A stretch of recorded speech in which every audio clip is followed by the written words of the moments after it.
Good morning, my dear brothers and sisters in Christ. As we continue to fulfill our spiritual growth, and we are now in the 10th week in ordinary time, and we are all convinced, my dear brothers and sisters, of God's presence in our lives, always abiding us, always in our lives. The Spirit or the presence of God always dwell in us individually.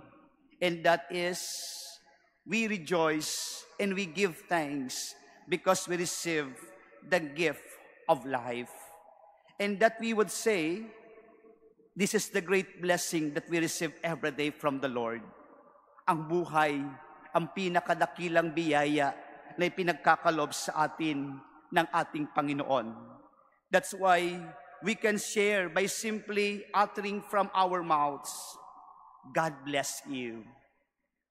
Being alive, possessing the life coming from the Lord, we utter from our mouths, simply, God bless you. My dear brothers and sisters, this is very common for all of us. And anyone has the power to say, God bless you. Ang pagpapala ng Diyos ay sumaiyo. And this is the very reason why we are here every day. Before the altar of the Lord, we pray because we want to be blessed. And this is our gesture today. The positive expression of God bless you, Mother, brothers and sisters, brings about an abundance of God. We say, ang pagpapala ng Diyos ay nasa atin. We experience truly in our life ang pagpapala, ang biyaya ng Diyos sa atin. Very tantamount to everyone. That's why we acknowledge and we claim truly the blessings may come to us. Tinatanggap natin. Sino ba sa atin dito ang hindi tumatanggap ng biyaya at tinatanggihan? At ito ang hinahanap natin palagi araw-araw. In our gospel today, Mother, brothers and sisters, we heard blessed, blessed, several times in our gospel passage today. And this is the Beatitudes.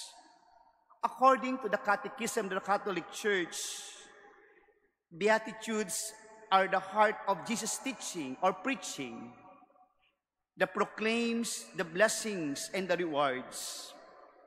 Beatitudes reveal the goal of human existence, the ultimate end of human acts, confront us with decisive choices concerning earthly goods.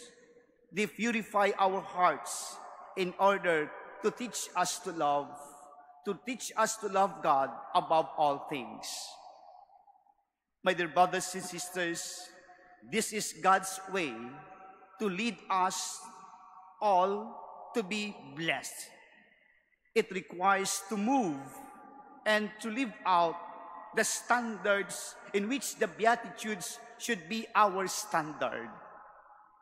Paano po natin masasabi na tayo ay mapalad?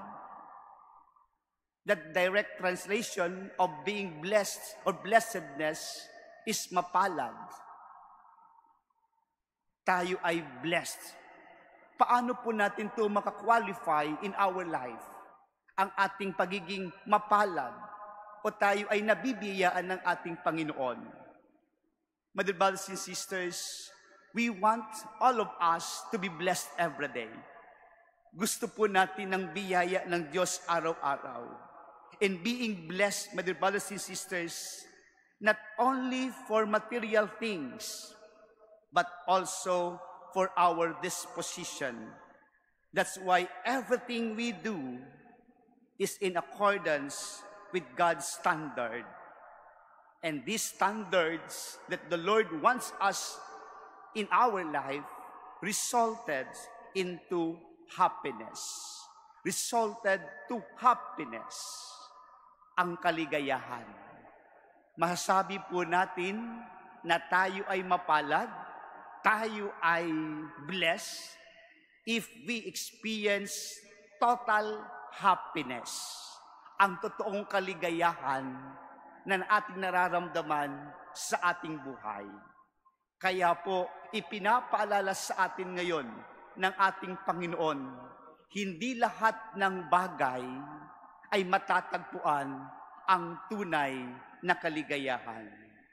Truly, the Beatitudes respond to the natural desire for happiness. Kung napakinggan po natin ang mga Beatitudes na binigay sa atin ng ating Panginoon, hindi po ito batas, hindi po ito commandments, but the standard to have a good life, to become happy every day in our journey. Like, blessed are the poor in spirit, for this is the kingdom of heaven. Blessed those who mourn, for they will be comforted. Ano pong ibig sabihin? Hindi lahat sa bagay o mga bagay na mayroon tayo, mapapalitan ang kaligayahan. Bagkus sa tulong ng Diyos, sa Espiritu ng Diyos na ipinagkakalob sa atin, matatagpuan natin ang tunay na kaligayahan. Kaya po, mabiyaya, mapalad, ay nasusukat sa kaligayahan na bigay ng Diyos sa atin. Ang mapalad at mabiyaya ay hindi minsan nasusukat kung anong mayroon tayo sa ating mga kamay. But again, my dear brothers and sisters, true happiness, ang kaligayahan sa buhay na inaasam natin ay yung disposisyon natin na tanggapin natin kung ano ang kalooban ng ating Panginoon. My dear brothers and sisters, sa pang-araw-araw, mayroon tayong natatanggap na biyaya. That's why we say, I am blessed. Mapalad ako ngayon.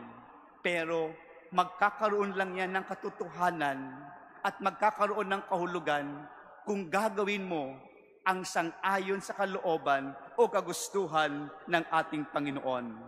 That is why, as I mentioned a while ago, we have our power to say, God bless you. That is why being blessed by God, ito po yung pamamaraan natin na ipinapakita natin na kaya natin bigyan ng kahulugan ang buhay na kaloob ng Diyos na may kaligayahan, hindi lamang nakatuon o nakalaan sa mga bagay-bagay na meron tayo. That's why in our celebration today, we are all invited and we are all challenged.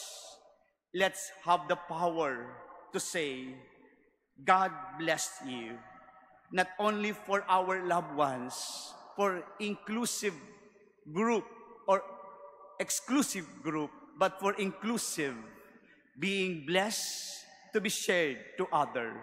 My dear brothers and sisters, sharing the abundance of God always shows our humility, our meekness, comfort, and love. All of these are true source of happiness. The Beatitudes are intended for everybody.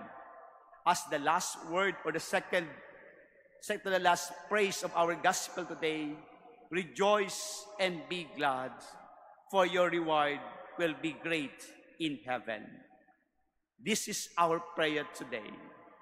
All action that we have, dispositions that we have, truly we are rewarded by God. And this is our prayer today. May God bless us all. Amen.